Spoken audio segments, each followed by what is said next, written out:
Welcome to All Right in Sin City, a podcast about writers and writing in the Windsor-Detroit region. Your podcasters today are Sarah Jarvis, former bookseller, publishing rep, and literary festival chair. Kim Conklin, Windsor-based writer and filmmaker. and me, Irene Moore Davis, author, educator, and local historian.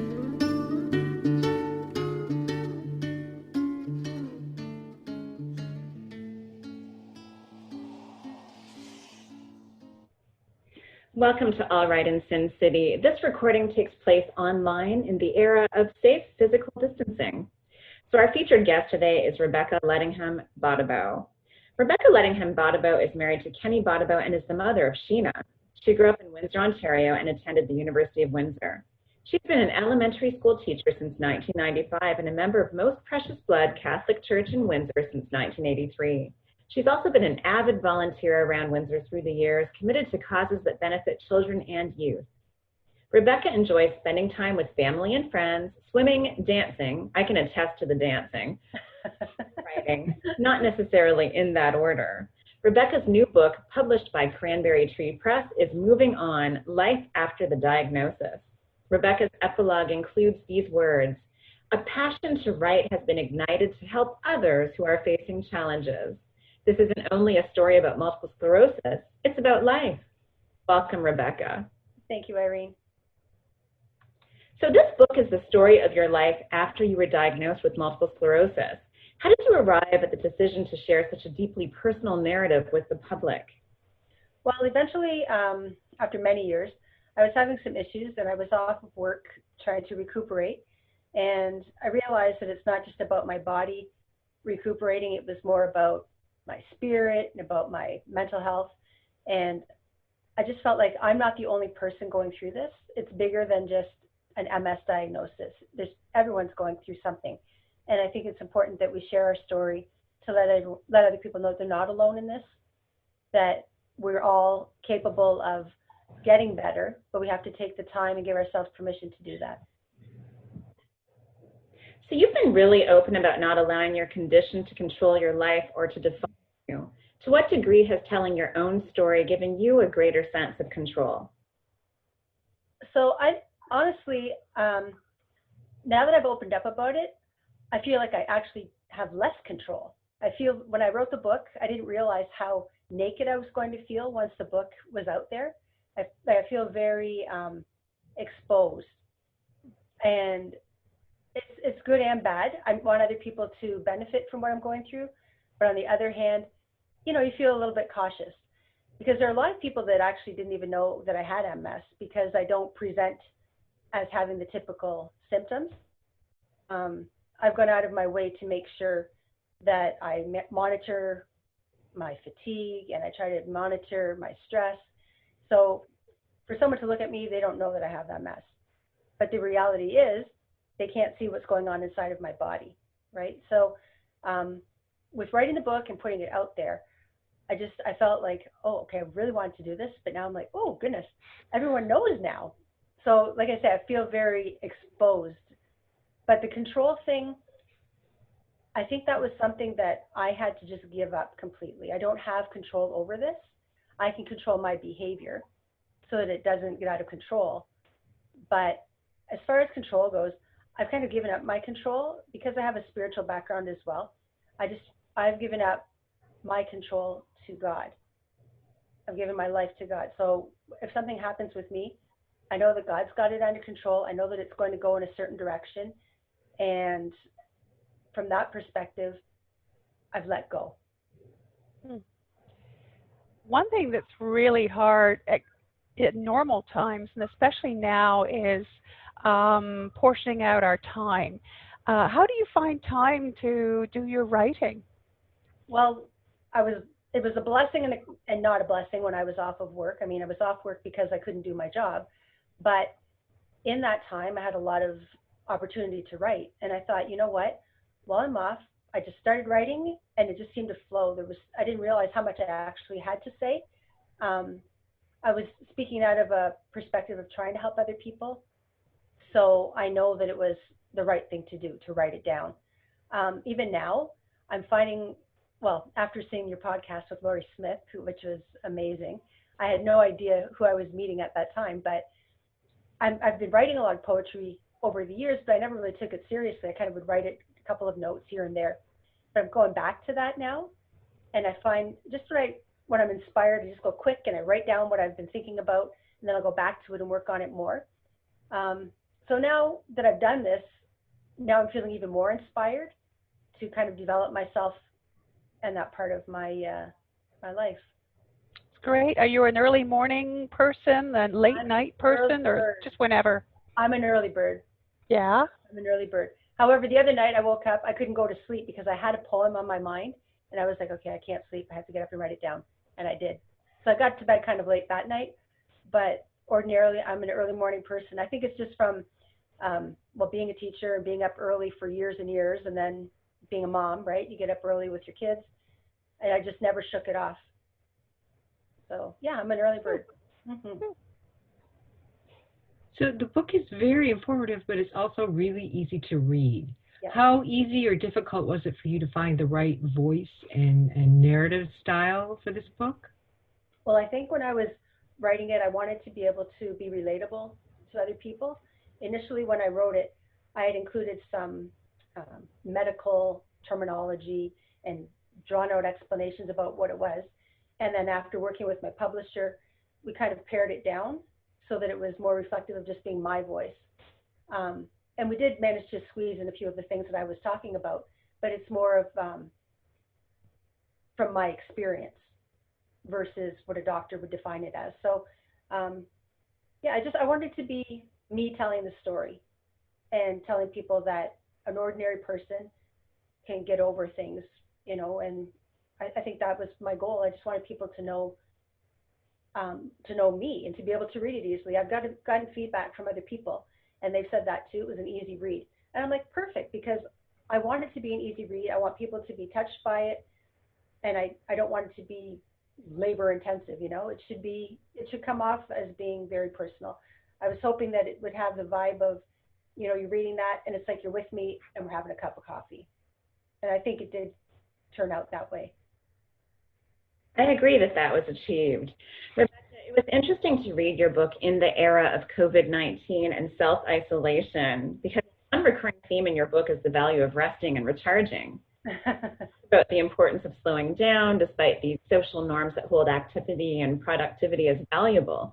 Mm-hmm. Vantage point, what would be the best advice you could offer to those of us who may be having a hard time staying at home and slowing down? I know it's not easy. I mean, we're so used to being busy. And I mean, if we're talking to a friend, we would say, you know, what have you been up to? What are you doing this weekend? And it's always, you know, we're always talking about being busy and how it's a good thing.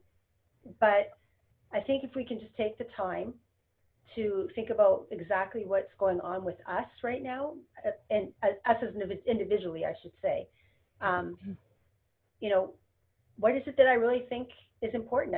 I mean, being away from your job or being away from the things you normally do, I think it naturally lends itself to seeing what is it that really interests a person.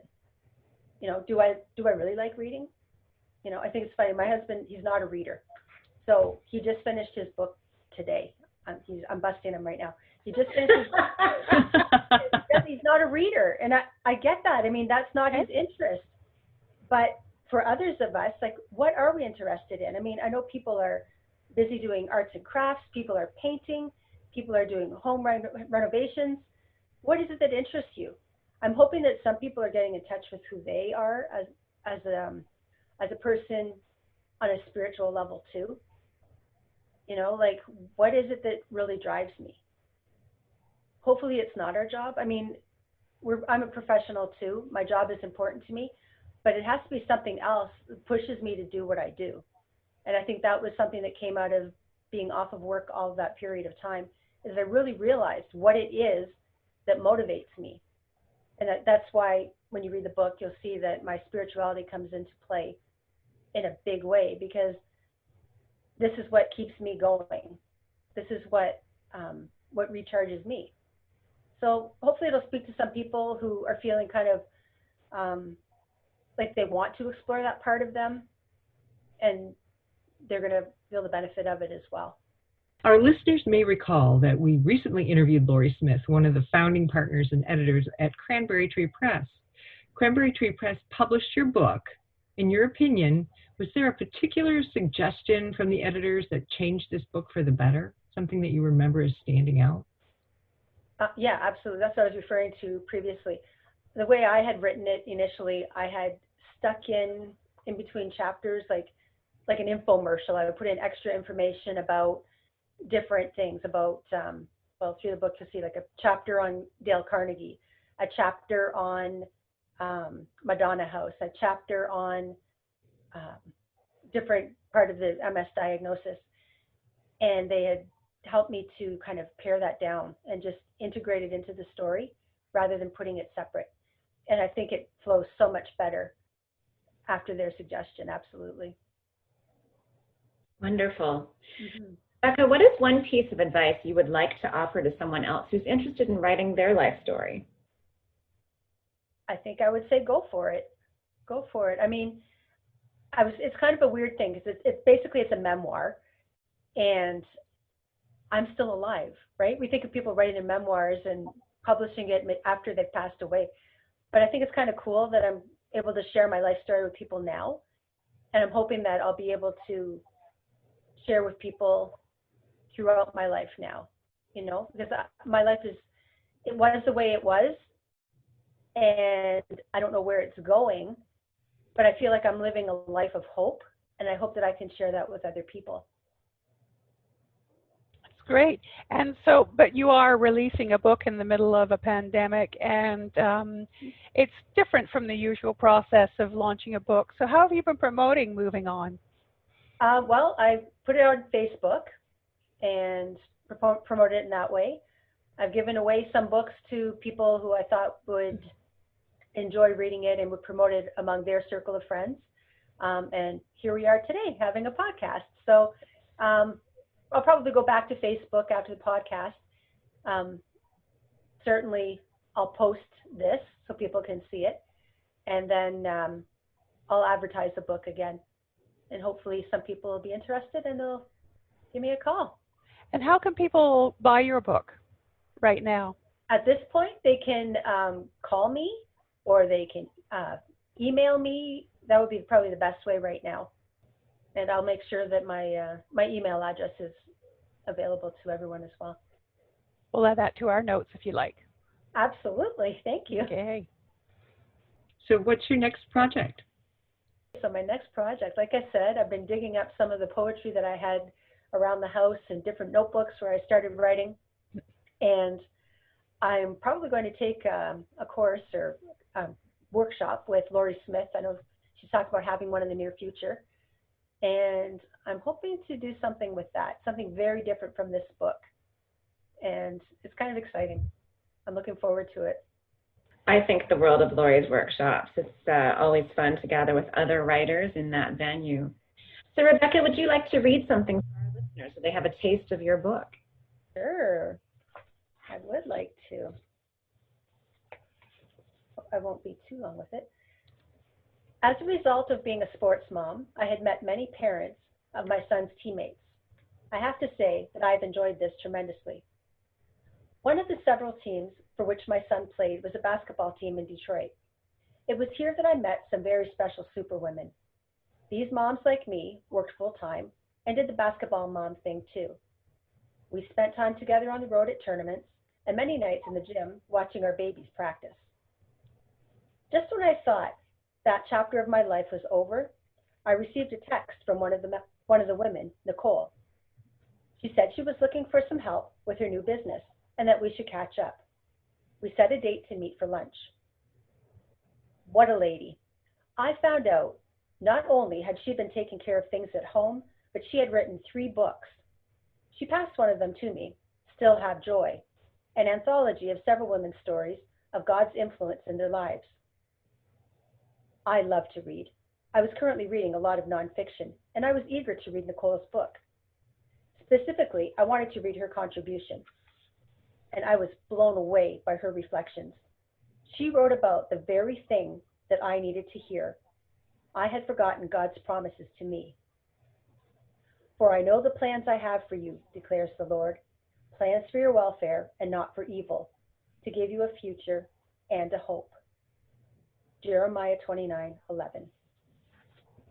Rebecca Ledingham-Gbadebo, thank you for sharing your story with us, and You're welcome. congratulations on the new book, Movin On, Life After the Diagnosis, published by Cranberry Tree Press, and best of luck with it. Thank you so much.